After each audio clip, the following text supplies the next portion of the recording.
Today we're making luscious, simple, indulgent chocolate truffles. In these little morsels that look like they've been dug up from the earth, we are celebrating the origin, the earth that cocoa comes from. We're going to hand roll them in tempered chocolate, which gives them a crisp, thin shell, which gives way to a sumptuous and decadent chocolate ganache interior.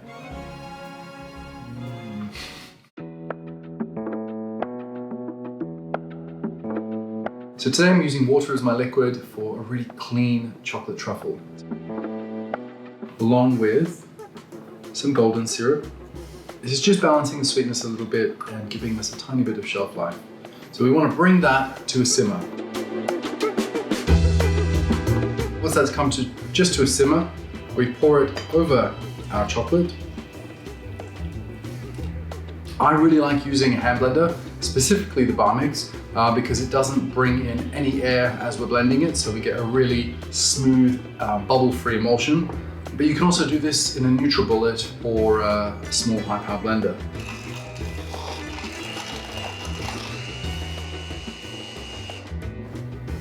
So when we're using simmering water, our ganache can get quite hot, and if that is the case with yours, just let it cool down to about 35 degrees and then blend it again. It's really important for the final texture of the ganache. And what I look for when I'm making emulsions is the reflections.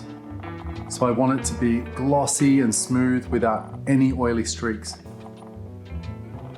So I have my nice reusable piping bag and I'm just pushing the tip into the top to stop the ganache from flowing out, and then putting it into any kind of measuring cup to fill it up, then pouring our ganache in. Our chocolate is so hard to make, and good chocolate is expensive for a reason, so we always want to make sure that we are using good chocolate at the very minimum has been made without the use of child slave labor.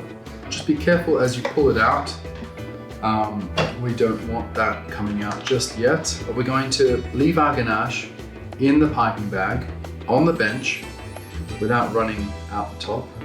And we're going to leave it just like this to crystallize. It's always handy to just put it on a tray and leave it in a cool area or in the fridge for 10 or 15 minutes. So our ganache has been in the fridge for about 20 minutes. You can tell that it has started to firm up. It's not solid. We don't want it to be solid because we need to pipe it, but it's not rock hard. So then we can just squeeze the ganache into the tip of the bag. And I'm just gonna stick some parchment paper to the tray so that I can pipe it on neatly. So now we want to pipe it in nice kind of balls. Like this, I'm kind of pushing out and then spreading it. There we go. Then we can also pipe some logs. So I'm going to let these set at room temperature.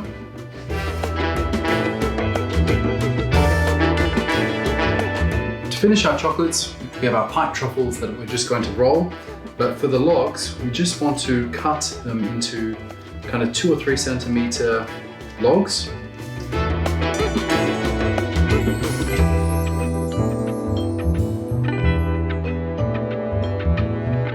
And then we have our tempered chocolate that is ready to use, and some cocoa powder for dusting.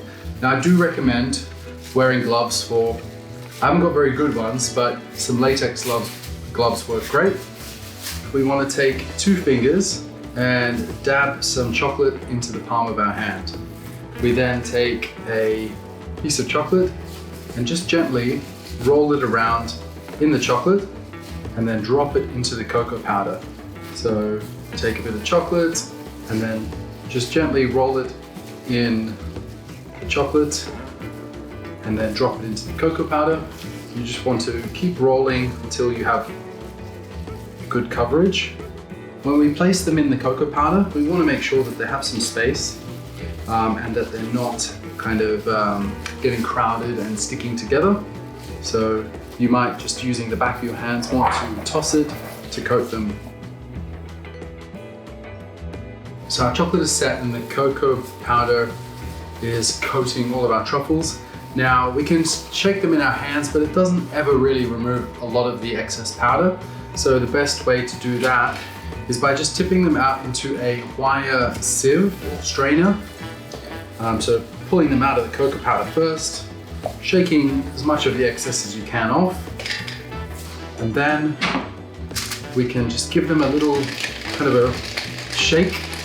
There we have it, our simple and indulgent chocolate truffles. One of the beauties of this recipe is that you can replace parts of the water with yuzu juice, passion fruit juice, maybe a bit of alcohol. Moment of truth. And I'm getting all the nuances, the aromas, the terroir of the chocolate. Dairy and butterfat tend to mask those finer, more delicate flavors. Simple, delicious, dark chocolate truffles.